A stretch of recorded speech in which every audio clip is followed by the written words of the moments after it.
Elbow joint के ऊपर होने वाली मूवमेंट्स को हमने डिस्कस करना है इस वीडियो के अंदर। पहले मूवमेंट को डिस्कस करने से पहले हम थोड़ा सा मसल्स के बारे में डिस्कस करेंगे कि एल्बो जॉइंट को कौन कौन से मसल्स क्रॉस कर रहे हैं।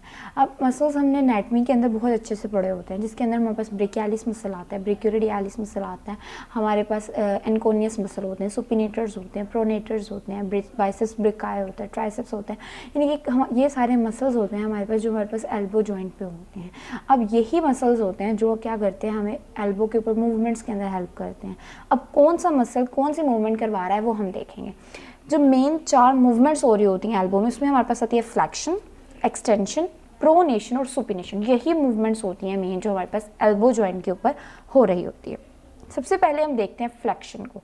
बेसिकली फ्लेक्शन कहते किसको हैं? बेसिक्स की अगर बात की जाए तो फ्लेक्शन कहा जाता है जब 2 आर्टिकुलेटिंग बोन्स के दरमियान एंगल कम होता है। उनकी मूवमेंट से जब उनके दरमियान एंगल कम होगा तो उसको हम क्या कहते हैं? फ्लेक्शन कहते हैं। जैसे मैं रिस्ट पे फ्लेक्शन करूंगी तो ये 2 सर्फेसेस आपस में करीब आ रही है ना, तो फ्लेक्शन कम हो एंगल कम हो रहा है तो ये होगी फ्लेक्शन। लेकिन अगर वो दूर जा रही है, एंगल बढ़ रहा है, तो वो होती है एक्सटेंशन। ठीक है।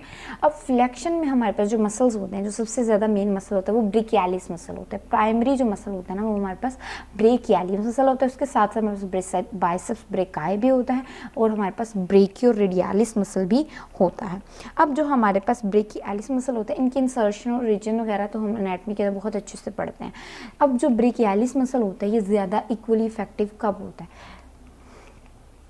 जो हमारे पास ब्रेकियालिस मसल होता है ना, अब हमारी फोरआर्म के ऊपर प्रोनेशन भी हो रही होती है, सुपिनेशन भी हो रही होती है। अब जो ब्रेकियालिस मसल होता है ना, चाहे तो हमारी आर्म चाहे प्रोनेशन में है, इवन के वो सुपिनेशन में है, ये वाला जो मसल होता है ये इक्वली इफेक्टिव होता है। चाहे हम प्रोनेशन में रख के मसल को प्रोनेशन में रख के अपनी आर्म को तब फ्लेक्शन करें या हम सुपिनेशन में रख के तब फ्लेक्शन करें, तो ये दोनों केसेस में इक्वली इफेक्टिव होता है।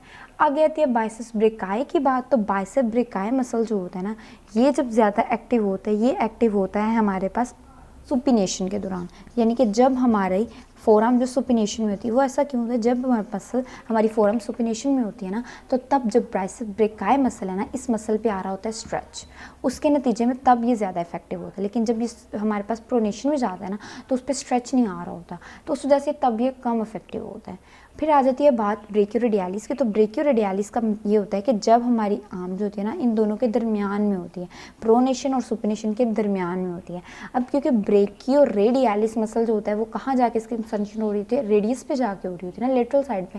तो वो कहते हैं कि जब हम इसको हमारी फोरआर्म को मिड रखते हैं ना, यानी कि ना प्रोनेशन में जा रही है ना सुपिनेशन में, दरमियान में होती है ना, तब ये वाला मसल जो होता है वो ज़्यादा एक्टिवली काम कर रहा होता है फ्लेक्शन के अंदर। तो यही 3 मसल्स होते हैं। तो हमने प्रोनेशन और सुपिनेशन के लिहाज से देख लिया कि प्रोनेशन और सुपिनेशन चाहे जिसमें भी हो ब्रेकियालिस तो होता ही होता है, लेकिन बाइसेप्स ब्रेकाई ज़्यादा सुपिनेशन के अंदर कर रहा होता है, और जो ब्रेकियोरेडियालिस होता है वो जो होता है हमारे पास जब इन दोनों के दरमियान में हमारी फोरआर्म होती है, उस टाइम पे ज़्यादा इफेक्टिव होता है।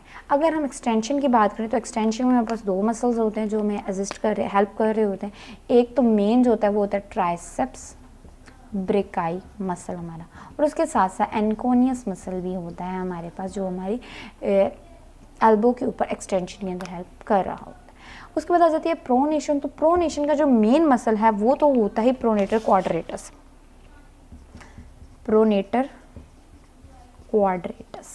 अब अगर तो हम नॉर्मल मूवमेंट करूँगी ना मैं प्रोनेशन की, तो प्रोनेटर क्वाड्रेटस।